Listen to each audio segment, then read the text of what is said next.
مرکز ام الہدا جامعہ دراسات الاسلامیہ عبدالرشید مجاہد آبادی صاحب والا جو جامعہ ہے وہاں سے بھی پڑھا ہے، اور آخری جو میرے 2 سال ہیں وہ میں نے جامعہ معلوم میں خطابت کے میدان میں ہیں، اور ساتھ یہ میرا اپنا پرائیویٹ ذاتی ادارہ ہے دی مسلم اسکول کے نام سے، اور یہ میں چلا رہا ہوں۔ ہم لوگ خطابت کر رہے تھے لیکن مستقل نہیں تھی، مستقل خطابت 2017 سے شروع کی ہے، اور اسٹیج پر میں اسی سال آیا ہوں، یعنی 2021 کی ابتدا میں۔ عوام کس طرح کے بیانات سننا پسند کرتی ہے؟ عوام زیادہ تر تو وہ بیانات سننا پسند کرتی ہے جن کے اندر جو ہے نا علمی جو خطبات ہیں ان کو پسند کرتی ہیں، جن کے اندر قرآن و حدیث کے مطابق جو ہے نا گفتگو کی جائے۔ تو الحمدللہ اللہ کا یہ فضل ہے۔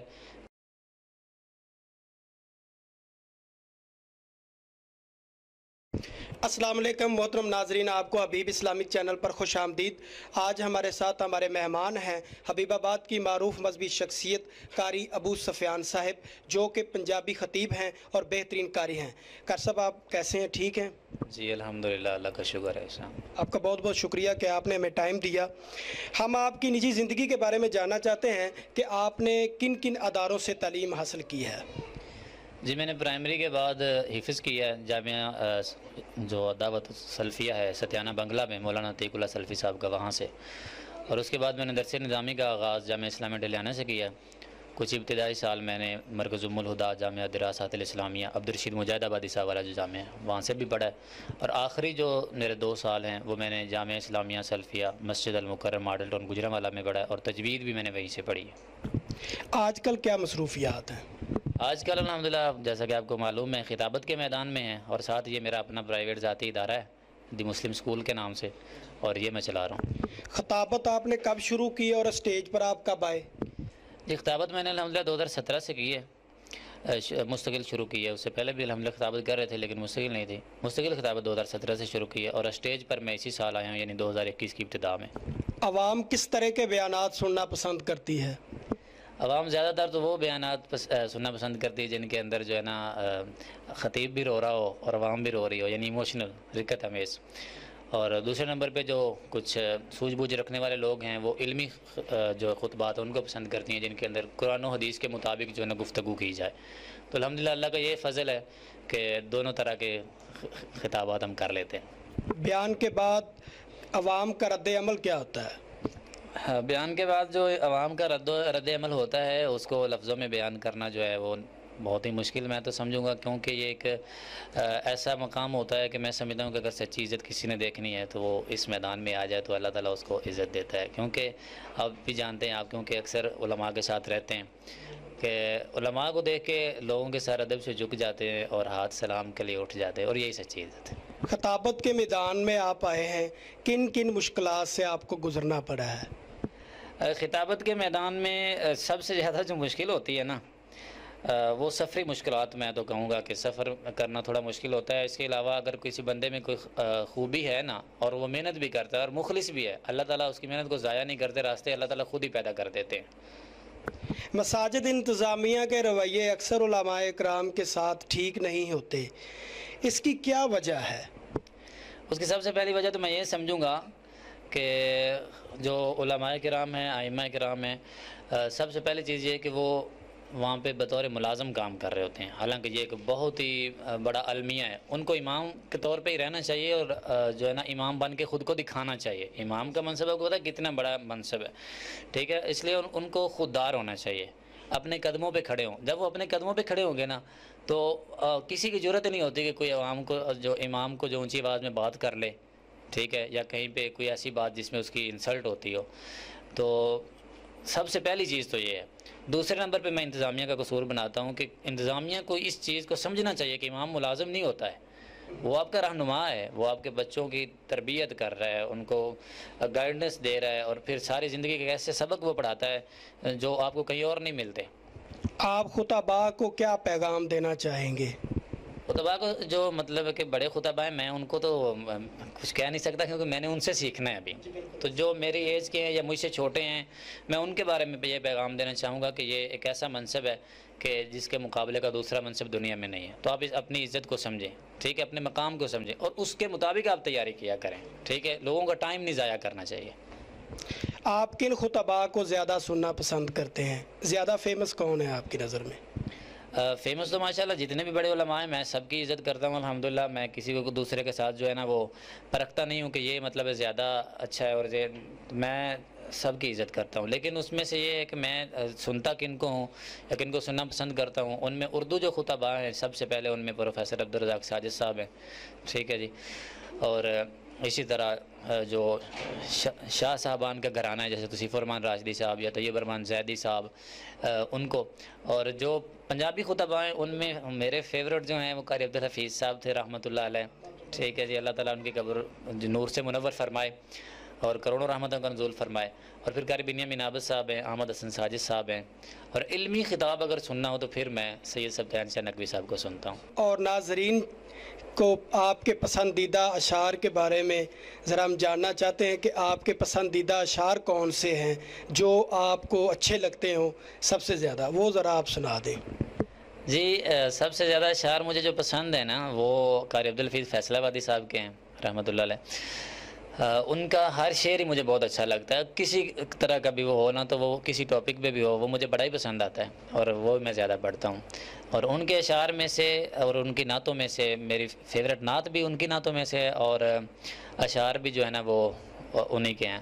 تو اس میں سے جو سب سے زیادہ مجھے پسند ہے وہ میں آپ کو سنا دیتا ہوں. جی ضرور. ہاں جی, وہ شعر ہیں سیدہ عائشہ صدیقہ رضی اللہ تعالیٰ عنہ کی ایک روایت کے بارے میں. سن امی عائشہ صدیقہ تو گلاں پاک محمد دے پیار دیاں. سن امی عائشہ صدیقہ تو گلاں پاک محمد دے پیار دیاں. مکھ میرے محمد دا چمکدا اے یا بجلیاں نے چمکار دیاں. او جو زلیخا نو کرن ملامت گئیاں انہاں اپنیاں انگلیاں کاٹ لیاں. جو زلیخا نو کرن ملامت گئیاں انہاں اپنیاں انگلیاں کاٹ لیاں. جے او ویندیاں میرے محمد نو, جے او ویندیاں جے او ویندیاں میرے محمد نو جگراں وچ چھریاں اتار دیاں. دوسرے مسالک کے لوگ بھی آپ کے پیچھے جمعہ پڑھنے کے لیے آتے ہیں, کبھی کسی نے کوئی سوال و جواب کیا ہو؟ جی الحمدللہ جب نئے دوسرے مسالک کے لوگ آتے ہیں سب سے پہلی بات تو یہ کہ الحمدللہ ان کو کوئی چیز ملتی ہے تو وہ آتے ہیں نا. اور آپ کو پتہ ہے کہ وہاں پہ ہمارے مسلک کی نسبت دوسرے لوگ زیادہ ہوتے ہیں. اور پھر جب وہ کوئی ایسی بات سنتے ہیں جو انہوں نے اپنے علماء سے نہیں سننی ہوتی تو وہ فوری طور پہ مطلب ایک سوال کرتے ہیں. اور اللہ کا شکر ہے آپ کو پتہ ہے اپنے مسجد میں لائبریری بھی بنائی ہوئی ہے. کوئی بندہ ہماری باتوں پہ نہ وہ مطمئن ہو رہا ہو تو ہم کتاب اٹھا کے اس کو دے دیتے ہیں کہ لیجیے آپ پڑھیں ادھر. الحمدللہ اللہ کا شکر ہے کوئی بندہ آج تک ایسا نہیں آیا کہ جو مطمئن ہو کے نہ گیا ہو.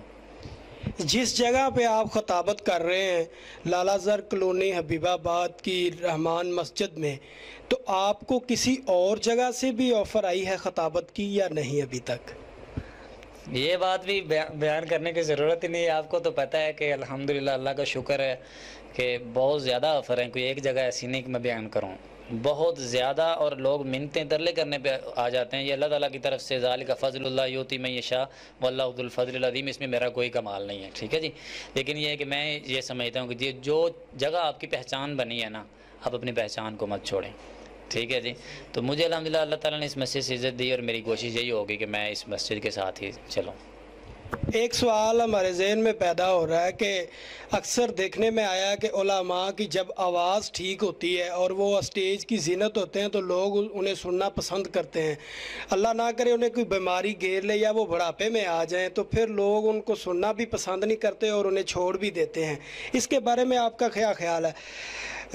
مسلک اہل سنت کے جو علماء میں سے خادم حسین رضوی صاحب, جب ان کا جنازہ ہوا تو کافی تعداد میں لوگوں نے شرکت کی, لیکن جب وہ حیات تھے تو کچھ لوگ جو وہ ان سے متنفر بھی تھے اور انہوں نے ان کا ساتھ نہیں دیا تھا اس وقت, اور جنازے پہ بہت زیادہ لوگ تھے. اسی طرح قاری عبدالحفیظ صاحب فیصل آبادی جب فوت ہوئے ہیں تو ان کے جنازے میں بھی کثیر تعداد میں لوگ تھے. اس کے بارے میں آپ کی کیا رائے ہے؟ آپ کے سوال جو ہے نا اس کے دو حصے ہیں. پہلا حصہ تو یہ ہے کہ زندگی میں جب تک یعنی کہ آواز جوان ہوتی، میں آواز جوان کہوں گا، بندہ تو کبھی جوانی میں کبھی بڑھاپے میں، آواز جب تک جوان ہوتی تب تک لوگ سننا پسند کرتے ہیں، اس کے بعد نہیں۔ دوسرا اس کا حصہ یہ بنتا ہے کہ سپورٹ کیوں نہیں کرتے زندگی میں، اور بعد میں جو ہے نا وہ کیوں اتنا مطلب ہے کہ ان کی کمی محسوس کرتے ہیں۔ تو پہلی بات تو یہ ہے کہ یہ عوام کو سمجھنا چاہیے کہ جس نے زندگی بھر جو ہے نا مسلک کی یا قرآن و حدیث کی خدمت کی ہوتی ہے، وہ جب بڑھاپے کی عمر میں پہنچ گیا ہے یا وہ تقریر نہیں کر سکتا، تو آج بھی وہ ہمارا یعنی کہ رسپیکٹیبل پرسن ہے، آج بھی ہمارے اوپر فرض ہے کہ ہم اس کی عزت کریں، اس کا ادب کرنا چاہیے، اور جیسے ہم اس کی خطاب سن کے اس کی جو ہیلپ اور خدمت میں اس کی خدمت کرتے تھے، تو اب جب وہ نہیں آ رہے آپ کے پاس تو آپ کو خود چل کے جانا چاہیے۔ حق تو یہ بنتا ہے کہ آپ ان کے پاس جائیں۔ اور دوسرا اس میں تھوڑا سا میں یہ بھی کہوں گا کہ علماء کو بھی اپنے قدموں پہ کھڑے ہونا چاہیے، تاکہ ان کو دوسروں کی مدد کا انتظار ہی نہ ہو، ٹھیک ہے نا جی، یہ بھی لازمی ہونا چاہیے۔ اب جاتے ہیں دوسری بات کی طرف کہ زندگی میں تو اتنی قدر نہیں کرتے، بعد میں کیوں کرتے ہیں، یا کچھ لوگ متنفر ہوتے ہیں، وہ اس کی کیا وجہ ہے؟ یہ اس میں وجہ یہ ہوتی ہے کہ کچھ لوگ مسلکی بیس پہ یعنی کہ اختلاف رکھتے ہوتے ہیں، کچھ نظریات کی بنیاد پہ اختلاف رکھتے ہوتے ہیں۔ تو زندگی میں تو ایسا ہونا کوئی بڑی بات نہیں ہے، ہر بندے کا دوسرے سے اختلاف ہوتا ہے، ٹھیک ہے نا جی۔ تو باقی رہی قدر کی بات، تو قدر جو ہے نا وہ انسان کے جانے کے بعد ہی پڑتی ہے، ٹھیک ہے، تب بھی پتہ چلتا ہے کہ اس کی خدمات کیا ہیں۔ ہاں، جب پاس ہو تب اس کے جو کیوں کہہ لیں قدر و قیمت کا احساس نہیں ہوتا۔ ہاتھی زندہ لاکھ کا اور جب مر جائے تو وہ 1.25 لاکھ کا، اس طرح ہی ہے۔ اچھا، اب وہ سوال ہو گئے، اب آپ کی فیملی کے بارے میں جاننا چاہتے ہیں کہ آپ کے بھائی کتنے ہیں اور وہ کیا کیا کام کرتے ہیں؟ جی الحمدللہ ہم 4 بھائی ہیں اور میں سب سے بڑا ہوں، باقی تینوں چھوٹے ہیں، اور چھوٹے دونوں میں سے بھی 2 حافظ ہیں، یعنی 3 بھائیوں میں سے 2 حافظ ہیں۔ تو ایک الحمدللہ میڈیکل لائن میں جا رہا ہے، اور دوسرا جو ہے وہ آپ کو پتہ ہے کہ وہ بھی سٹیج پہ آ رہا ہے الحمدللہ، آج کل نعت خواں ہے۔ آنے والے وقت میں اللہ نے چاہا تو میں کوشش کروں گا کہ وہ بھی سٹیج پہ آئے، کیونکہ اس کی آواز بھی اچھی ہے اور وہ ذہین بھی ہے، ٹھیک ہے جی۔ اور فی الحال وہ میرے پاس ہی پڑھ رہا ہے اسکول میں، جی الحمدللہ۔ آپ کو فیملی سپورٹ کیسی ہے آپ کی؟ فیملی سپورٹ جو ہے وہ مذہبی لیول پہ مجھے ساری فیملی کی سپورٹ ہی ہے، فیملی کی سپورٹ سے ہی میں یہاں تک پہنچا ہوں۔ میں یہ نہیں کہوں گا کہ مجھے فیملی کی سپورٹ نہیں ہے، جب میں تو یہ کہوں گا کہ میرا جو پہلا خطاب رکھا تھا نا وہ بھی میرے والد صاحب نے رکھا تھا، ٹھیک ہے جی۔ اور خطابت میں آنے سے پہلے میں الحمدللہ جو ہے نا وہ تلاوت نعت میں بڑا مشہور تھا، تو وہ بھی میرے والد صاحب ہی رکھا کرتے تھے، یعنی کہ انہوں نے میری اسٹیج میں آنے میں مدد کی ہے الحمدللہ۔ لیکن یہ جو دوسری لائن ہے دنیاوی لائن، اس میں یعنی کہ کوئی سپورٹ نہیں تھی، اور یہ میرے لیے ایک چیلنج بھی تھا، کیونکہ عموماً جو ائمہ یا خطباء ہوتے ہیں وہ دنیاوی لائن میں نہیں آتے، اور ہمارا معاشرہ بھی ان کو ایکسیپٹ نہیں کرتا۔ لیکن میں نے سوچا تھا کہ میں ایسا ضرور کروں گا کہ میں اپنے آپ کو جو ہے نا اسٹرانگ رکھوں۔ ایک عرصہ سوال پیدا ہوتا ہے کہ آپ مذہبی میدان میں کافی آپ کی تگ و دو ہے، تو آپ نے مدرسہ نہیں بنایا، آپ سکول کی طرف کیسے آ گئے؟ آپ نے سکول کیوں بنا لیا ہے؟ یہ سوال ایسا ہے، جس دن میں نے سکول بنایا تھا بلکہ اس سے بھی پہلے مجھ سے یہ سوال ہونا شروع ہو گیا تھا کہ آپ یہ کیوں کر رہے ہیں، اور یہ اب تک بے شمار لوگوں نے کیا، جو بھی بندہ مجھے نیا ملتا ہے وہ سب سے پہلے یہی سوال کرتا ہے، یعنی ہم پہلے نہیں ہیں؟ آپ پہلے نہیں ہے، ٹھیک ہے جی۔ تو شاید اب میں جو جواب دینے لگا ہوں اس کے بعد شاید وہ مطلب سوال نہ کریں، کیونکہ جن لوگوں کو نہیں پتہ ان تک یہ بات پہنچ جائے گی۔ اس کی وجہ بھائی جان یہ ہے کہ عموماً نا ہمارے اس وقت جو چیلنجز ہیں نا ہمارے مذہب کو کہہ لیں یا ہماری ملت کو، ان کا مقابلہ کرنے کے لیے ہمیں اس میدان میں آنا ضروری ہے۔ اس کی وجہ یہ ہے کہ جو طبقہ دین سے دور ہے نا، ان کو شعور ہی نہیں ہے اس بات کا کہ ہم نے مدرسے میں بھی جانا ہے، بلکہ وہ جس بندے کے نام کے ساتھ مولوی لگ جاتا ہے نا، اس کو وہ مسجد کے لیے یا مسجد کی حد تک ہی سمجھ دیں گے، یہ اس کا باہر کام ہی کیا ہے، ٹھیک ہے، یہ کسی اور جگہ پہ نظر کیوں آتا ہے، یعنی کہ یہ ایک مائنڈ بن چکا ہے۔ اس وجہ سے پھر وہ مدرسے میں خود بھی نہیں جاتے، بچے ان کے جو ہے دین سے دور ہوتے ہیں، دینی تعلیم کا بچوں کو پتہ ہی نہیں ہوتا۔ تو میں نے یہ سوچا کہ الحمدللہ ثم الحمدللہ بے شمار مدارس اس وقت عالمی اسلام میں موجود ہیں، بڑی بڑی یونیورسٹیز موجود ہیں، کام کر رہی ہیں، تو میں نا یہ جو مطلب اسکولوں میں بچے ہوتے ہیں نا، میں کوئی ان کے لیے کوئی کام کروں کہ میں یعنی اسکول میں یہ پڑھے لیکن یہ دین کا علم اسکول میں رہ کے حاصل کر سکیں، یعنی دین سے دور نہ ہو۔ میں نے صرف اس لیے اسکول بنایا ہے، ٹھیک ہے جی۔ اور الحمدللہ اپنے اسکول میں ہم نے ترجمہ کلاس شروع کی ہوئی ہے، ناظرہ تو الحمدللہ کئی جگہوں پہ ہوتا ہے، ہمارے پاس بھی ہے ترجمہ کلاس بھی، اور سب سے اچھی بات یہ ہے کہ الحمدللہ ثم الحمدللہ اب ہم تفسیر کی کلاس شروع کر رہے ہیں، اور یہ آپ کو واحد سکول ایسا ملے گا کہ جس میں تفسیر کی کلاس بھی ہوتی ہے۔ بے شک ایسی۔ اچھا جی، جو علماء کاروبار کرتے ہیں